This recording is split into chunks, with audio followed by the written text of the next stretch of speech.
দেখুন বন্ধুরা আমার সব পকোড়াগুলো কিন্তু সেদ্ধ হয়ে গেছে। এরপর আমি এগুলো এটা সম্পূর্ণভাবে ভাজা হয়ে গেছে। এরপর আমি এগুলোকে তুলে নেব। এটা কিন্তু একটু কড়া করেই ভাজবেন, কারণ খেতে তাহলে। নমস্কার বন্ধুরা, কেমন আছেন সবাই? আশা করছি সকলেই ভালো আছেন। আমি স্নেহা, আমার চ্যানেল ভেজ রেসিপি উইথ স্নেহাতে আবারও একটা নতুন রেসিপিতে আপনাদের সকলকে স্বাগত জানাই। বন্ধুরা, আপনারা তো অনেক রকমের পকোড়া খেয়েছেন, তো আজ আমি আপনাদের সঙ্গে একটা রেসিপি শেয়ার করতে চলেছি, সেটা হচ্ছে পাউরুটি দিয়ে পকোড়া। তাহলে চলুন বন্ধুরা, আপনারা প্লিজ পুরো ভিডিওটি স্কিপ না করে দেখতে থাকুন। দেখুন বন্ধুরা, এখানে আমি 8 থেকে 10টা স্লাইস পাউরুটির এরকম পিস নিয়ে নিয়েছি। এরপর এইগুলো প্রথমে আমি এই সাইডের ব্রাউন যে অংশগুলো আছে এগুলোকে কেটে ফেলবো।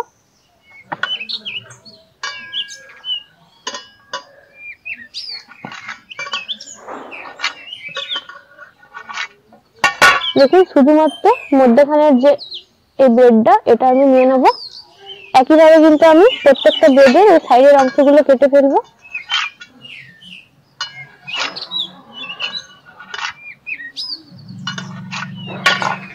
দেখুন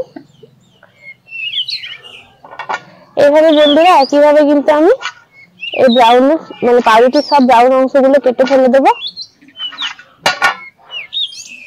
দেখুন বন্ধুরা, আমি সব ব্রেডের কিন্তু ব্রাউন অংশটা কেটে ফেলে দিয়েছি। এরপর এগুলো আমি হাতের সাহায্যে জাস্ট একটু গুঁড়ো করে নেবো, এরকম ভাবে ছেড়ে দেবো হাতের সাহায্যে।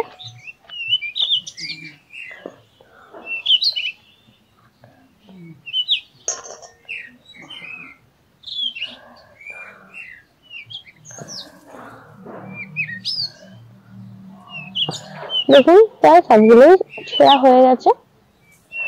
আরো ভালো করে এগুলোকে গুঁড়ো করে নেবো হাতের সাহায্যে। দেখুন বন্ধুরা, ব্রেডের এগুলো কিন্তু পুরো আমি হাত দিয়ে ঝুরঝুরে করে নিয়েছি, গুঁড়ো করে নিয়েছি। এরপর এখানে আমি দিয়ে দেবো বেশ অল্প পরিমাণে লবণ। এখানে আমি কাশ্মীরি লাল লঙ্কার গুঁড়ো আর এমনি লঙ্কার গুঁড়ো একসাথে মিশিয়ে রেখেছি, ওটা দিয়ে দেবো। এরপর এখানে আমি নিয়েছি ভাজা জিরের গুঁড়ো আর ভাজা ধনের গুঁড়ো, এটা আমি এখানে দিয়ে দেবো। এরপর এখানে আমি কয়েকটা আলু সেদ্ধ করে রেখেছি, সেদ্ধ করে খোসা ছাড়িয়ে রেখেছি, এটা দিয়ে দেবো। এরপর আমি এখানে দিয়ে দেবো কয়েকটা মটরশুঁটিকে ছাড়িয়ে রেখেছি, ধনেপাতা কুচি আর কাঁচা লঙ্কা কুচানো। এরপর এগুলো আমি একসাথে ভালো করে মেখে নেব।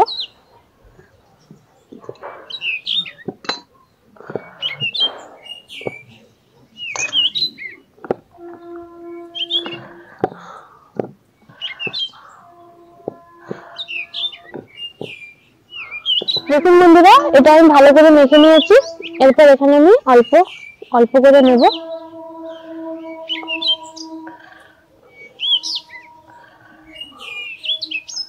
অল্প করে নিয়েছি। এরপর এরকম করে দেখুন এরকম ভাবে শেপ দিয়ে দেবো। আপনারা আপনাদের ইচ্ছে মতো সাইজ বা ইচ্ছে মতো শেপ দিয়ে দিতে পারেন, লম্বাটে করেও করতে পারেন অথবা এরকম ভাবেও করলে কোনো অসুবিধা হবে না। দেখুন একইভাবে কিন্তু আমি সবগুলো তৈরি করে নেব।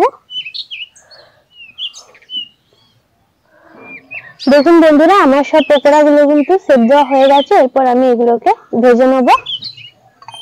এই জন্য দেখুন এখানে আমি 1 বাটি পরিমাণে সরষের তেল দিয়েছি, এটা এরপর কড়াতে দিয়ে দেবো।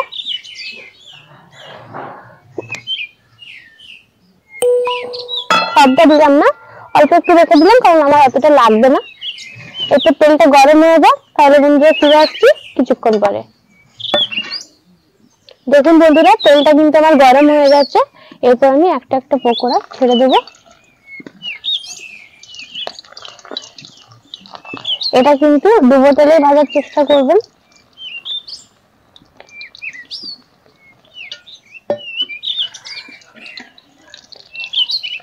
আর এটা কিন্তু একটু মানে বেশি তেল চলে এসেছে, এই অবস্থাতে দেবেন, মানে হালকা তেলে দেবেন না, হালকা গরম তেলে দেবেন না। তেলটা ভালো করে গরম হওয়ার পর এগুলো ছেড়ে দেবেন।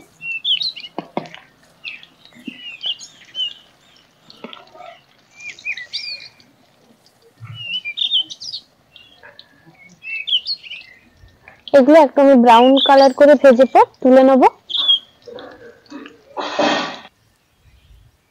দেখুন বন্ধুরা, আমার কিন্তু এটা সম্পূর্ণভাবে ভাজা হয়ে গেছে। এরপর আমি এগুলোকে তুলে নেব। এটা কিন্তু একটু কড়া করেই ভাজবেন, কারণ খেতে তাহলে ভালো লাগবে। একইভাবে কিন্তু আমি আরও যেগুলো আছে সেগুলোও ভেজে নেব।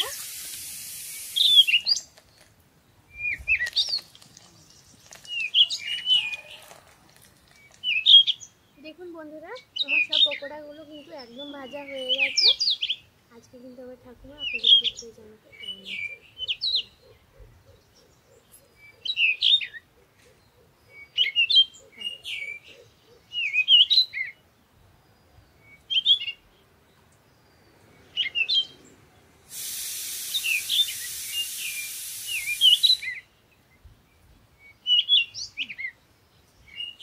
ওটা সুন্দর হয়েছে,